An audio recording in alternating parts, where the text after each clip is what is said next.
안녕하십니까. 안녕하십니까. 이번에는 페프트와 레그에 대해서 설명드리도록 하겠습니다. 저는 산업경영공학과 임연수. 김윤성입니다. 우선 페프트에 대해 먼저 살펴본 뒤에 레그에 대해서 설명드리도록 하겠습니다. 네. 페프트는 기존 LLM의 한계를 극복하기 위해서 고안해낸 방법인데요.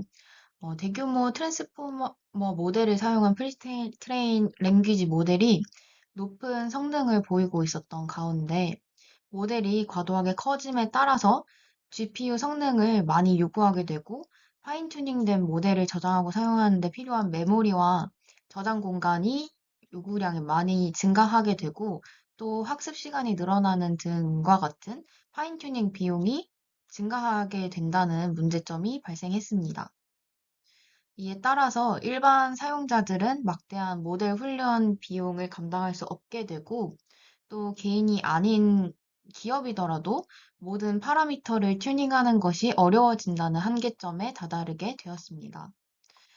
그래서 이러한 문제점을 해결하기 위해 연구자들은 모델 사이즈를 줄이면서 또 LLM의 성능을 비슷하게 유지하기 위한 방법들을 모색하기 시작했고, 그중 하나로 파라미터를 효율적으로 파인 튜닝하는 페프트가 등장하게 되었습니다. 페프트에 대해서 자세히 더 살펴보자면 우선 페프트는 파라미터 Efficient Fine Tuning의 약자입니다. 적은 매개 변수 학습만으로도 빠른 시간 안에 새로운 문제를 효과적으로 해결할 수 있는 파인 튜닝 방법입니다. LLM과 같이 많은 수의 파라미터를 가진 모델의 경우 대부분의 파라미터를 프리징하고 일부 파라미터만을 튜닝해도 전체를 다시 학습해서 만들어진 모델과 비슷한 성능을 낼 수 있다는 선행 연구 결과에서 시작한 방법이라고 합니다. 그래서 페프트의 장점은 다음과 같은데요. 페프트는 학습에 필요한 자원, 즉 메모리와 계산 능력을 최적화합니다. 이는 카타스트로픽 포게팅을 방지해서 모델이 기존에 학습한 정보를 잊지 않으면서도 새로운 작업에 대해 모델을 조정할 수 있게 합니다. 그리고 데이터가 부족한 환경에서도 효과적으로 학습할 수 있고, 페프트로 조정된 모델은 가볍고 다양한 환경에 쉽게 배포할 수 있다는 장점이 있습니다. 그리고 페프트는 적은 양의 파라미터 업데이트만으로도 기존 모델의 성능에 근접한 결과를 얻을 수 있기 때문에 비용 효율적인 방법으로 성능을 최적화할 수 있다는 장점이 있습니다. 이제부터는 다양한 페프트 방법에 대해서 살펴볼 텐데요. 그 첫 번째로는 어댑터 방식에 대해서 살펴보도록 하겠습니다. 어댑터 방식은 모델을 학습할 때 파라미터를 업데이트하는 것이 아니라 추가적인 어댑터 레이어, 즉 스몰 뉴럴 네트워크 레이어의 파라미터를 업데이트해서 학습 난이도를 효과적으로 줄일 수 있는 방식입니다. 사전 학습된 모델의 파라미터는 그대로 유지하면서 어댑터 레이어의 파라미터만 학습하기 위해서 트랜스포머의 블럭 내에서 어텐션과 피드포워드 작업을 마친 레이어 다음으로 어댑터 레이어를 추가합니다. 이때 어댑터 레이어는 보틀넥 구조를 사용해서 오리지널 피처를 적은 차원으로 치환합니다. 어댑터 방식은 기존 모델의 파라미터는 프리즈하고 새로 추가한 어댑터의 파라미터만 학습해서 전체 모델을 파인 튜닝하는 효과를 얻을 수 있다고 합니다.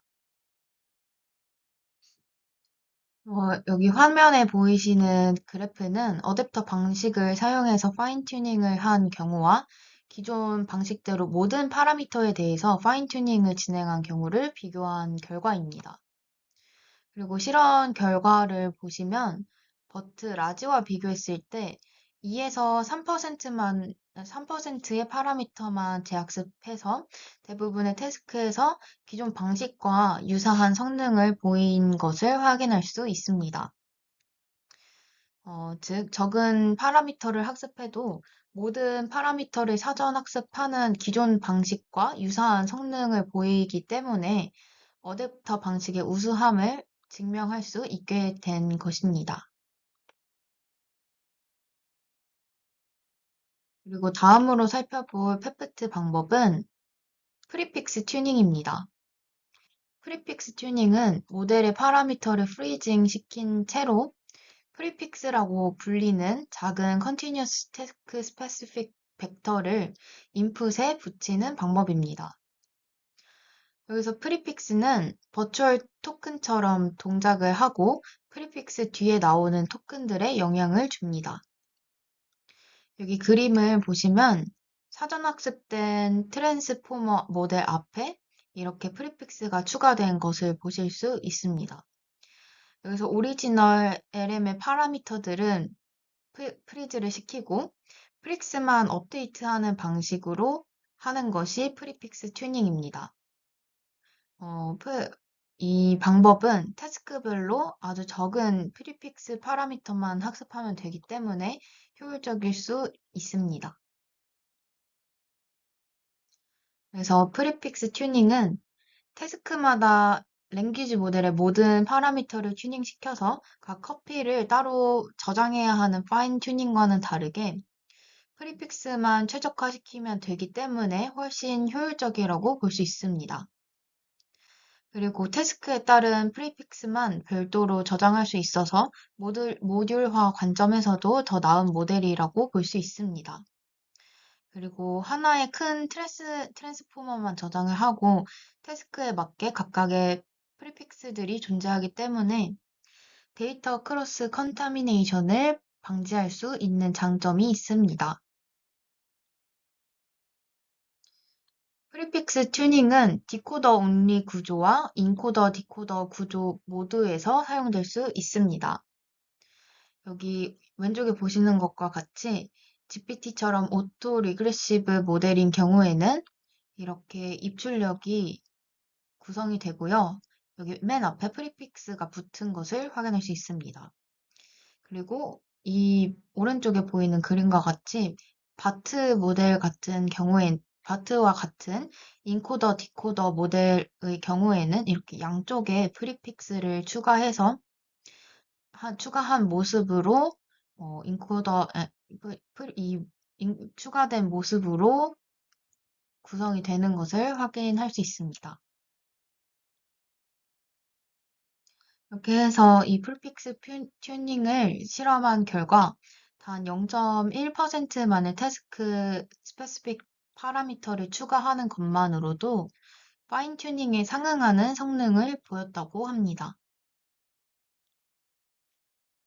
그리고 이어서 살펴볼 페프트 방식은 프롬프트 튜닝입니다. 프롬프트 튜닝은 특정한 다운스트림 태스크를 수행하기 위해서 언어 모델의 가중치를 고정하고 태스크마다 프롬프트 파라미터를 업데이트를 하는 소프트 프롬프트 학습 방식을 사용합니다. 이때 프롬프트란 인풋 레이어에 추가되는 학습 가능한 벡터이고 프롬프트 학습 방법은 크게 소프트 프롬프트를 학습시키는 방법과 하드 프롬프트를 학습시키는 방식으로 나뉩니다. 여기서 소프트 프롬프트는 벡터 형태로 표현된 프롬프트를 말하고요. 하드 프롬프트는 사람이 이해할 수 있는 자연어 형태로 이루어진 프롬프트를 말합니다. 그렇게 해서 프롬프트 튜닝은 프리픽스 튜닝과 비슷하게 언어 모델은 프리즈 시키고 특정 다운스트림 태스크에 대한 소프트 프롬프트를 학습하는 방식입니다. 이때 인풋 텍스트 앞에 몇 개의 학습 가능한 토큰을 붙여서 사용한다고 합니다. 그래서 앞에서 살펴봤던 프리픽스 튜닝과 이 프롬프트 튜닝을 비교하자면 다음과 같습니다. 대체로 프리픽스와 프롬프트를 같은 개념으로 보고 크게 구분하지는 않는다고 하지만 논문상에서 나타난 차이점은 이렇게 정리가 될 수 있을 것 같다고 합니다. 우선 프리픽스 튜닝은 모델 파라미터를 프리즈하는 반면에 프롬프트 튜닝은 사전 학습된 모델 전체를 프리즈 시킨다는 점에서 다르다고 합니다.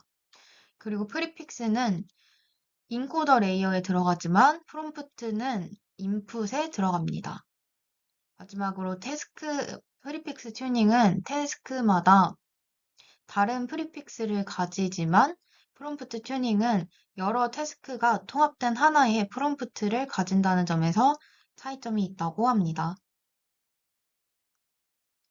이렇게 해서 프롬프트 튜닝을 실험한 결과는 다음과 같이 나타났습니다. 이렇게 왼쪽 그림이 프롬프트 튜닝의 성능을 볼 수 있는 표인데요. 프롬프트 튜닝은 모델의 크기가 커질수록 성능이 향상됨을 확인할 수 있었다고 합니다. 특히 모델의 크기가 수십억 개의 파라미터를 초과하는 경우 모델 튜닝과 거의 유사한 성능을 보였다고 합니다. 그리고 오른쪽에 나타난 그림은 파인 튜닝에 필요한 파라미터 수를 비교한 그래프입니다. 프롬프트 튜닝은 모델 튜닝의 0.001%의 파라미터를 가지고도 모델 튜닝만큼의 성능을 낼 수 있었다고 합니다. 그리고 마지막으로 살펴볼 페프트 방법은 로라라는 방식입니다. 이 로라라는 방식이 현재 가장 보편적으로 사용되는 페프트 방법이라고 합니다. 우선 로라는 로우 랭크 어댑테이션의 약자로 행렬 분해를 사용해서 기존 파라미터 W를 저차원의 행렬 A, B로 압축해서 학습 파라미터 수를 절약하는 방법이라고 합니다. 로라는 거대 사전 학습 모델이 오버 파라미터라이즈드 모델이라는 지적에서 출발했다고 합니다. 보통 사전 학습된 모델을 파인튜닝해서 다운스트림 태스크를 푸는데 여기서 필요한 정보는 일부일 뿐이고 오버 파라미터라이즈드 모델의 인트린식 디멘션은 모델에서 설계된 디멘션보다 훨씬 적다고 합니다. 그래서 이러한 인트린식 디멘전을 찾기 위해서 로우 랭크 스페이스로 변환하는 방식을 사용하면 더 적은 파라미터로도 같은 성능을 낼 수 있을 것이라고 생각해서 등장한 방법입니다. 로우 랭크 팩토라이제이션 방법을 활용해서 LLM의 리니어 레이어의 거대한 업데이트를 근사화하는 기술이라고 말할 수 있을 것 같은데요. 이때 훈련 가능한 매개 변수의 수를 크게 줄이고 모델의 최종 성능에 거의 영향을 주지 않으면서도 훈련 속도를 높일 수 있다고 합니다. 그리고 학습 시에는 로우 랭크 행렬 A와 B만을 업데이트하여 사용할 수 있다고 합니다. 그리고 오른쪽의 그림에서 나타난 파란색 X는 사전 학습된 모델의 웨이트이고 그리고 오른쪽 주황색은 각각 로라의 A, B 레이어입니다. 그렇게 해서 로라를 실험한 결과는 다음과 같습니다. 로라는 모든 파라미터를 학습하는 파인 튜닝 방법과 거의 동일한 성능을 확보하면서 다른 페프트 방법보다 더 빠른 생성 속도를 보였다고 합니다. 그리고 거대 언어 모델을 학습할 때 기존 방식들보다 높은 스케일러블리티를 보이는 것으로 보아 대규모 연산에 더 적합한 방법이라고 볼 수 있다고 합니다. 네, 그러면 이어서 Retrieval Augmented Generation, 즉 레그에 대해서 설명드리도록 하겠습니다.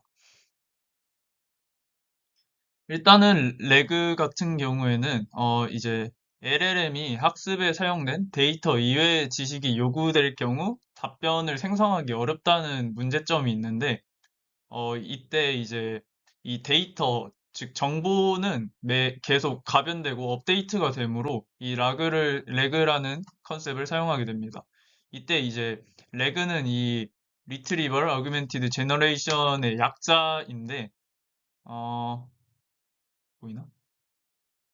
약자인데요.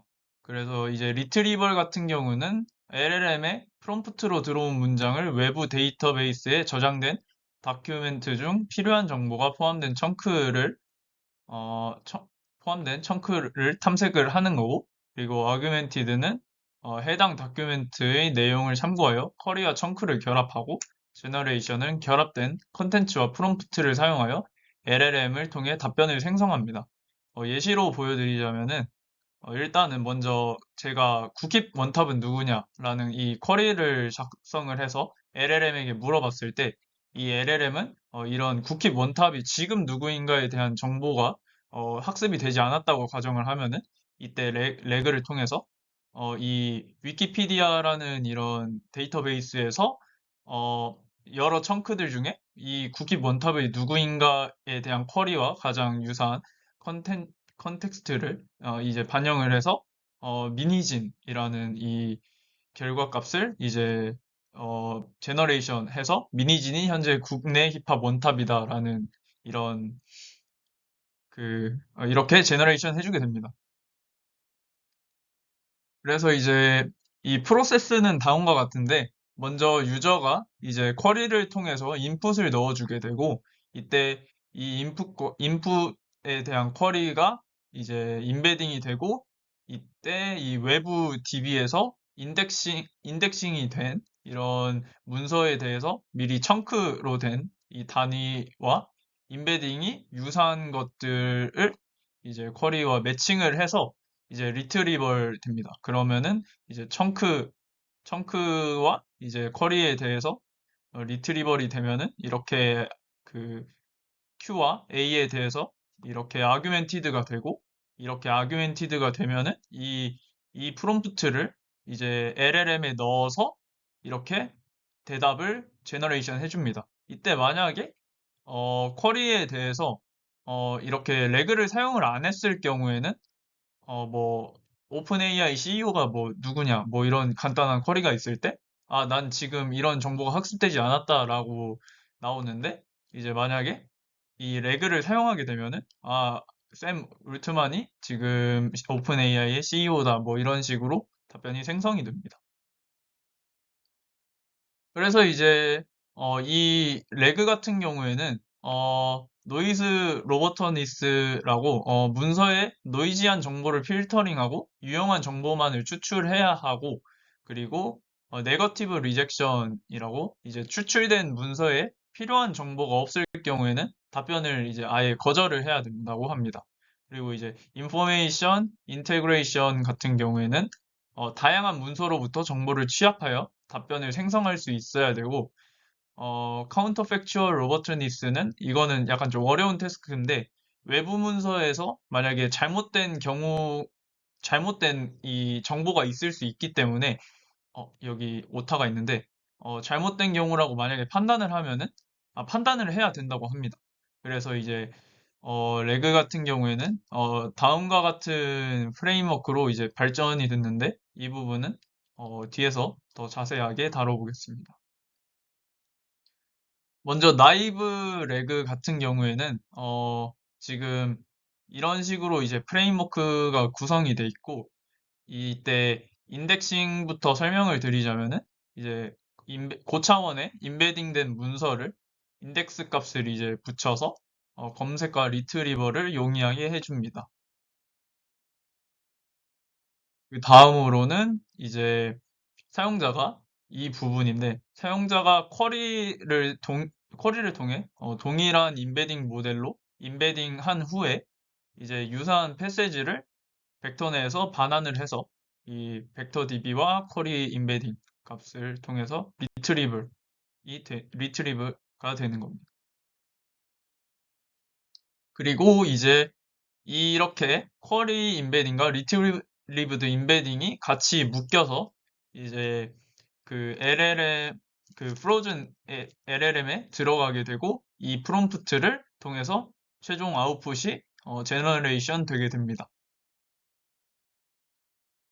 근데 이런 라이브 레그 같은 경우에는 전혀 관련성 문서가 리트리브드 되는 전혀 관련성이 없는 문서가 이렇게 리트리브 되는 경우도 발생을 하는 로우 프리시즌 문제가 있고, 그 다음에 LLM이 리트리브드 패세지의 내용에 기반을 하지 않고 답변을 생성한다는 이 할루시네이션 문제도 존재를 하고, 그리고 이제 리트리브드 컨텍스트를 제대로 반영하지 못해서 LLM의 출력물이 품질이 저하가 된다는 문제도 존재를 하게 됩니다. 그래서 이제 나온 방법이 바로 이제 어드밴스드 레그라는 방법인데, 이 나이브 레그 방법에 이 리트리브드 전후 단계, 지금 박스 쳐져 있는 전후 단계를 통해서 성능 작업을 개선시키고, 이 리트리벌 부분도 조금 손을 봐서 개선을 시키고자 합니다. 그래서 이제 이 그 리트리벌 전 단계인 프리 리트리벌 단계 같은 경우에는 이 인덱싱이 되는 컨텍스트의 퀄리티를 향상시키자라는 방법이고, 이 방법에서 이렇게 총 네 가지의 방법이 쓰이는데, 이제 처음부터 말씀드리자면 인핸싱 데이터 그래뉴럴리티인데 이제 이거는 텍스트의 표준화와 일관성을 향상시키고 불필요한 정보를 최소화하고 정보와 맥락을 적합을 보장하게 됩니다.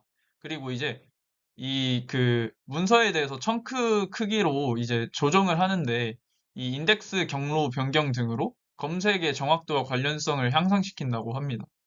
그리고 이제 각 데이터의 청크에 이 날짜나 목적과 같은 이 메타데이터를 포함을 한 후 필터링을 해서 검색 효율과 관련성을 향상시키고, 그리고 가상 질문을 추가로 이제 생성을 해줘서 문서 간 결합을 하여서 문서 간 정렬 문제를 향상시키고 문서 불일치 문제를 해결한다고 합니다.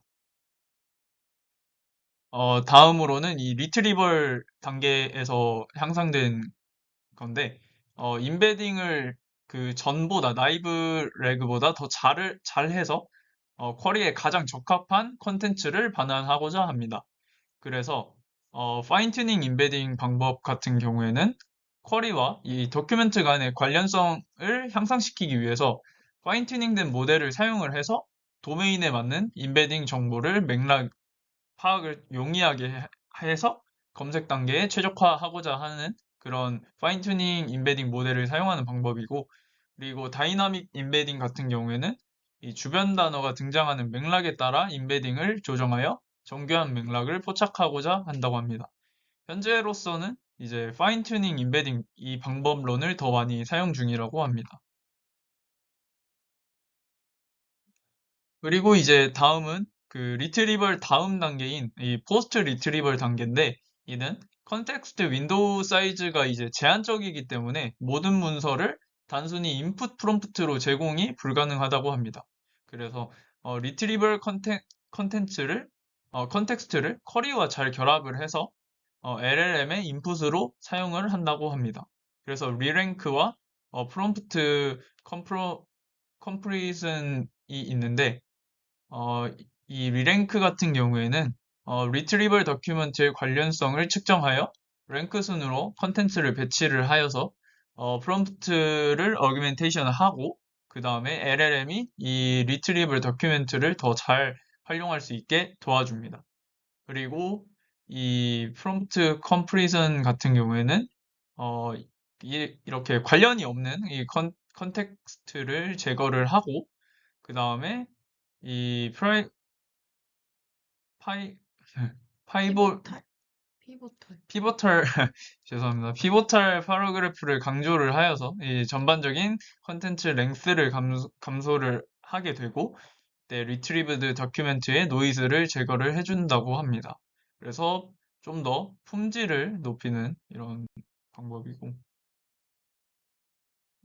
그 다음으로 나온 부분이, 이 레그의 이 기능들을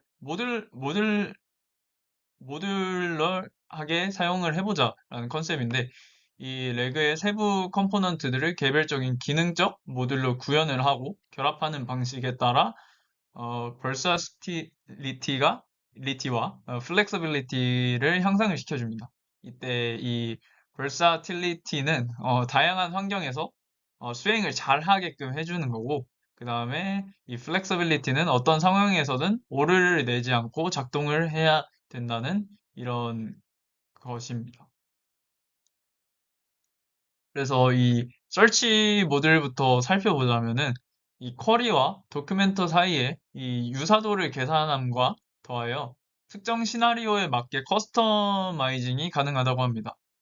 그래서 이제 문서 이외에도 태블로 데이터나 놀리지 그래프 등의 데이터 원천을 사용 가능하다고 하고 이 LLM에 의한 코드를 생성하거나 아니면 쿼리 랭귀지 사용과 같이 추가적인 데이터베이스에 대해서 이제 다이렉트 서치를 한다고 합니다.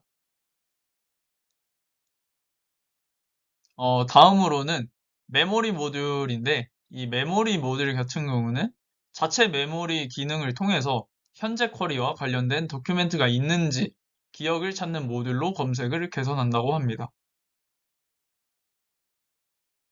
다음으로 이 퓨전 모듈 같은 경우에는 사용자가 단일 쿼리를 챗GPT와 같은 LM으로 다양한 형태로 확장을 하는데 사용자가 입력한 이 명시적인 정보 외에도 의도를 유출을 하고 심층적인 지식으로 확장을 한다고 합니다. 그래서 이제 오리지널과 익스펜디드 쿼리를 사용을 하여서 인텔리전트 리랭크를 통해서 결과물을 최적화하고 익스펜디드 쿼리에 대해서도 최적의 출력을 페어링의 절차를 거친다고 합니다. 그래서 지금 이제 유저 쿼리가 들어왔을 때 지금 오리지널 쿼리와 그리고 제네레이티드 시밀러 쿼리를 이렇게 생성을 해줘서 익스펜디드 쿼리를 생성을 해줘서 이거를 다 이제 묶어서 리랭크를 하고 그 다음에 퓨전을 한다는 단계고 그리고 이제 이 옆 경우 같은 경우는 어, 개별 쿼리에 대한 이제 문서 중요도를 도출하는 부분인데 각 쿼리마다 이제 임베딩을 해주고 이 임베딩이 된 것에 대해서 문서 주요도를 개별적으로 도출을 한 다음에 전체 결과를 합하여서 이렇게 지금 개별적으로 지금 된 거를 합해줘서 뭐 D 이렇게 D 다음에 A 다음에 B 다음에 C 이렇게 문서 최종 순위를 결합 후 도출을 하게 되는 이런 어 이렇게 랭크를 매겨준다는 그런 모듈입니다. 그다음에 라우팅 모듈 같은 경우에는 이 라우팅 모듈은 사용자 쿼리를 입력받은 뒤 사용자 질문 의도에 대한 태스크를 유출을 하여 동작을 결정을 한다고 합니다. 그래서 태스크에 따라서 쿼리 요약, 검색 대상 데이터베이스를 선택하고 데이터베이스 검색을 통해서 여러 경로의 응답을 하나로 통합 등의 작업이 달라지게 됩니다. 그래서 쿼리가 들어오면은 이 쿼리가 어떤 태스크를 목적으로 하는지를 그 클래시파잉하고 그 다음에 이 태스크에 대한 최적의 DB를 결정을 한다는 그런 모듈이라고 보시면 되겠습니다. 이제 그 다음에 프리딕트 모듈인데 이제 데이터 원천으로부터 직접 리트리브 하지 않고 LLM을 통해 직접 필요한 컨텍스트만 생성을 하여 리트리브드 컨텐츠에 존재하는 중복과 노이즈를 해결해 줍니다. 그래서 예시로 들자면은 좋은 일치 항목이 검색되지 않을 때 이 언어 모델이 가상의 컨텍스트를 생성을 해주게 됩니다.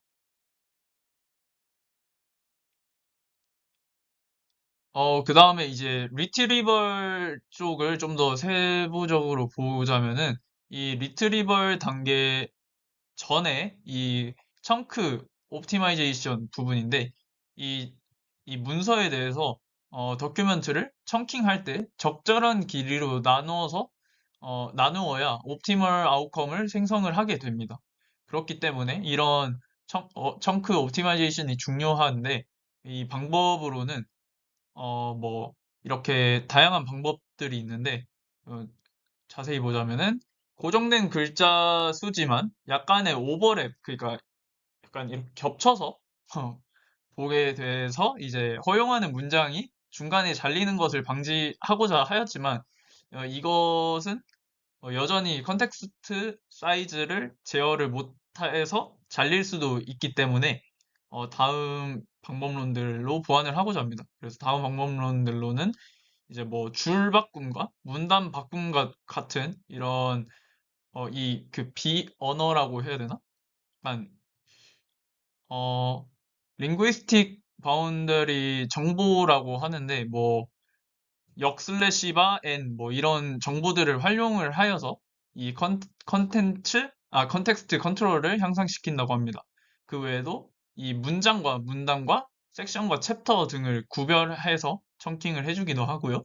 그리고 뭐 수식과 문장을 나누는 것처럼 이 수식 부분에서 만약에 청킹 하다가 잘리게 될 경우에는 아예 이런 그 맥락이 달라지게 되므로 잘리면 안 되잖아요. 그래서 수식과 문장을 나누는 것처럼 문서에서 컨텐츠 타입이 섞이지 않도록 이렇게 청킹을 해주는 거고, 그리고 이 NLP 청킹은 문서 내부의 토픽의 유의미한 변화가 있는 지점을 찾아서 그 지점을 통해서 구분점으로 하여서 분할을 하게 된다고 합니다. 그 다음으로는 이제 이 임베딩 부분인데, 이 파인 튜닝 임베딩 모델 같은 경우에는 어규멘트된 이 프롬프트를 적절한 임베딩 모델을 사용해서 어, 시메틱 스페이스의 벡터들로 변환이 되어 사용자 지뢰를 잘 이해를 해야 하는데, 이때 임베딩 모델이 이 스페셜라이즈드 도메인에 적용되기 위해서는 파인 튜닝이 필수적이라고 합니다. 그래서 뭐, 도메인 놀리지 파인 튜닝 같은 경우에는 사용자의 이 쿼리에 대해서 코퍼스로부터 relevant document가 선택되도록 파인 튜닝하는 방법이고, 이 파인 튜닝 for 다운스트리밍 태스크 같은 경우에는 이 다운스트리밍 태스크를 목적으로 적합한 임베딩 모델을 만들기 위해서 여러 다운스트리밍 태스크가 혼재하는 이 데이터에서 리워드 시그널을 생성하는 방식으로 이제 파인 튜닝을 수행한다고 합니다. 이외에도 이제 쿼리 리라이팅을 해주는데, 이 쿼리 리라이팅 같은 경우에는 사용자가 제공한 쿼리를 리라이팅하여서 리트리버럴 대상 도큐멘트와 더 얼라인이 잘 되도록 이렇게 매칭을 더 잘 되도록 해주는 방법인데, 이제 방법론으로는 네 가지 방법론이 있습니다. 그래서 뭐 쿼리와 사용자 인스트럭션을 사용하여서 가상의 도큐먼트를 또 생성을 해주고, 이 생성하고 임베딩을 하여서 생성된 도큐멘트 임베딩의 평균으로 관련 도큐먼트 리트리브를 하게 된다고 합니다. 그리고 이제 쿼리트 독 같은 경우에는 LLM을 통해 유사한 도큐멘트를 생성을 하고 새로운 쿼리를 생성하는데, 이때 뭐 프롬프트에 가이드라인을 제공하여서 질문에 대한 답변 패세지를 유도가 가능하도록 하게 됩니다. 그리고 이 리라이트, 리트리브, 리드 같은 경우에는 뭐 주어진 쿼리에 대해서 리트리브에 적합한 다이렉트한 이 쿼리 형태로 변경하기 위해서 리라이팅 쿼리 모델을 강화학습하는 방식으로 사용을 한다고 하는데, 이 다이렉트한 쿼리가 뭐냐라고 하면은 예시를 들자면은 뭐 이제 사용자가 우리나라에서 뭐 가장 우리나라에서 작년 프로야구 우승팀이 어디냐라고 만약에 물어보면은 이제 이 의도가 직접적으로 뭘 물어보는지에 대한 쿼리로 변경을 해주는 게 더 좋기 때문에 리라이팅을 통해서 이 질문에 대해서 2013년 한국 프로야구 우승팀이라고 바로 직접적으로 다이렉트하게 쿼리를 바꿔주는 형태라고 보시면 되겠습니다. 그리고 이제 스텝백 프롬프팅 같은 경우에는 쿼리에 너무 많은 정보가 있으면은 이제 리트리브 하는데 어렵기 때문에 애매하게 추상화를 해서 쿼리를 광범위한 질문으로 변환을 한다고 합니다. 그래서 뭐 이거 같은 경우에는 약간 음, 뭐 오버샘플링 같은 경우라고 보셔도 될 것 같습니다. 과적합 문제라고 보시면 될 것 같습니다. 다음으로는 이 댄스 패세지 리트리벌인데 이거 같은 경우에는 원하는 질문과 답변이 있다고 가정을 해서 리트리벌 모델이 잘 학습시키도록 하는 이런 방법론이고, 이때 이제 학습 데이터를 통해서 이 패세지 인코더와 이제 쿼리 인코더를 통해서 시밀러리티를 계산을 하고 인포로스를 구해서 인덱싱을 하게 됩니다. 이렇게 인덱싱이 된 이 인베딩을 사용을 하면은 이 데이터베이스에서 이 페이스라는 이 유사도 기반 검색 최적화 도구를 통해서 보다 빠르게 밸류를 추출 가능하다고 하는 장점이 존재합니다. 다음으로는 이제 제너레이션 파트인데 제너레이션 같은 경우도 네 가지 정도의 방법론이 소개되고 있습니다. 그래서 어, 레, 레그 시퀀스 같은 경우에는 검색 모델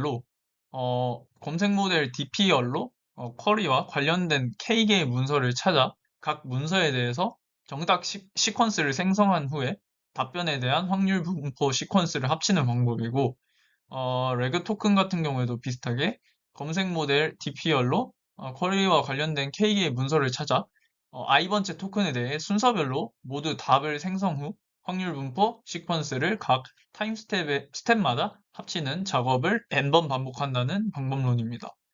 또한 이제 퓨전인 디코더 같은 경우에는 리트리브드 된 문서와 쿼리를 컨캣을 먼저 해주고 그 다음에 인코더에 투입을 하여서 인풋 레프리젠테이션을 생성을 하고 하나로 다시 컴캣을 한 뒤에 이제 디코더에 태워서 이를 사용해서 앤서를 생성해주는 그런 방법론입니다. 이제 마지막으로 리플러그 같은 경우에는 내가 원하는 답변을 얻기 위해서 검색된 문서를 각각 입력 컨텍스트 앞에 병렬적으로 결합하여 사용하겠다인데, 이제 이를 통해서 다양한 문서를 한꺼번에 활용을 할 수 있고, 각각의 문서가 제공하는 정보를 기반으로 더욱 정확한 답변을 생성 가능합니다. 그래서 이제 기존 이제 API로 제공되는 이 LLM을 통해서 사용을 하게 되면은 학습이 프로즌 돼 있기 때문에 학습이 불가능한데, 이제 이거를 동적으로 플러그 방식을 통해서 앙상블 방식을 통해서 답변의 품질을 향상시키고 학습된 모델에 의존을 하지 않고 검색된 이 문서를 활용하여 보다 유연하고 정확한 답변을 제공한다고 합니다. 그리고 이제 제너레이션 파트에서 리랭크 방법론으로 두 가지가 있는데, 다이버시티 랭커 같은 경우에는 다양한 문서를 통해서 LLM의 능력을 향상시키며 다양한 답변을 생성을 할 수 있도록 이 쿼리와 리트리브 다큐멘트 간의 시밀러리틱 세그멘틱 시밀러리티를 계산을 하여서 먼저 이제 제일 이 점수가 높은 것을 선택을 하고 그 다음에 가장 낮은 것을 선택을 해서 이 작업을 계속 반복을 해주게 됩니다. 또한 이제 로스트 인 더 미들 랭커 같은 경우에는 LLM이 이제 긴 맥락의 구절이 이제 읽는 것이 좀 어렵다는 이런 문제점이 있는데, 이런 집중력을 높여주기 위해서 유사도를 기준으로 주요 문서를 전반부와 후반부에 위치시켜서 배치를 조절합니다. 이제 그래서 예시를 들자면은 이 유사도 1, 2, 3, 4, 5, 6, 5등까지 있을 때 이렇게 1등, 2등을 나열을 해주고 5등, 4등, 3등 이런 식으로 나열을 해주는 방법입니다. 자, 이것으로 발표가 끝났는데요. 이렇게 한 학기도 끝났네요. 고생하셨습니다. 한 학기 동안 교수님한테 정말 많이 배운 것 같은데, 정말 듣게 돼서 많은 것을 배웠죠. 많이 배웠습니다. 네. 그럼 마무리 멘트 할까요? 네, 네. 행복하십시오. 교수님 행복하세요. 이것으로 발표를 마치도록 하겠습니다. 감사합니다. 감사합니다.